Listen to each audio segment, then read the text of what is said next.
किसी ज़माने में एक बादशाह था जो बड़ा ही नेक और खुदा तरस था। उसकी नेकी की शोहरत दूर दूर थी। एक दिन इसके दारुल हुकूमत में एक फ़कीर आया। इसने बादशाह की नेक मिजाजी और खुदा तरसी का हाल सुना तो हैरत में पड़ गया।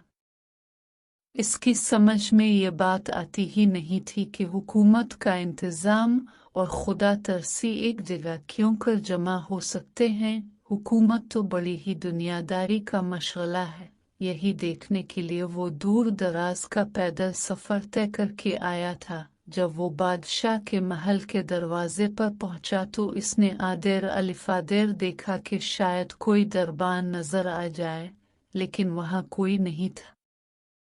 वो अंदर गया। बादशाह ने इस अजनबी शख्स को देखा तो निहायत अखलाक से पेश आया, पास बिठा और पूछा, कहिए शाह जी, किस तरह आना हुआ? मैंने सुना था कि आपकी अमलदारी में आग और पानी आकटेई हो गए हैं। बस यही देखने के लिए चला आया था।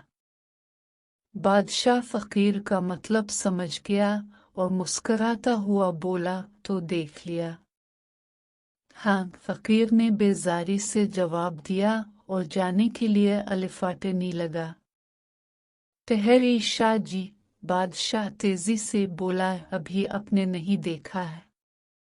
ठहरिए मैं दिखाता हूँ। ये कहकर बादशाह ने सारे शहर में ऐलान करा कि आज बाजार खूब सजाया जाए। हमारा एक मेहमान आज बाजार की सैर करने निकलेगा। बादशाह के हुक्म की देर थी, बस इनाए फानाए बाजार सज कर दुल्हन बन गया।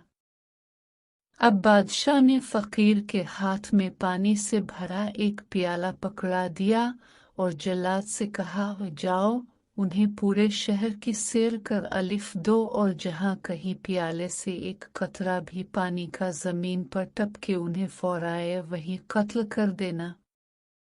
जब फ़कीर को पूरे शहर की सैर कराने के बाद बादशाह के सामने पेश किया गया तो वो पसीने में शराबूर था। बादशाह ने इसे देखते ही मुस्कराकर पूछा, कहिए शाह जी, आज बाजार कितना खूबे सूरत सजा आ गया था, बताइए तो सही आपने क्या क्या देखा और आपको क्या क्या पसंद आया?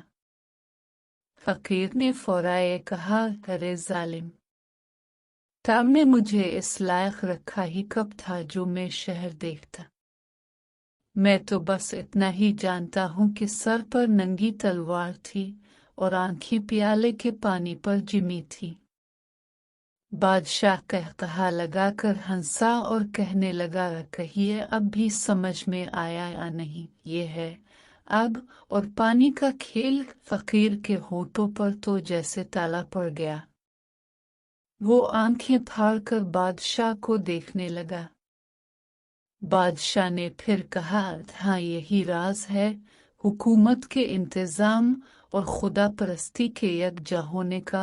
अगर खुदा का खौफ दिल में हुआ और अपनी जिम्मेदारी पर नज़र जिमी हुई हो तो फिर दुनिया की कोई दिलचस्पी तुम्हें दीन से गाफिल नहीं कर सकती। दीन जिम्मेदारियों के पूरा करने का नाम है, उनसे भागने और गारों और बियाबानों में पन्ना है लेने का नहीं।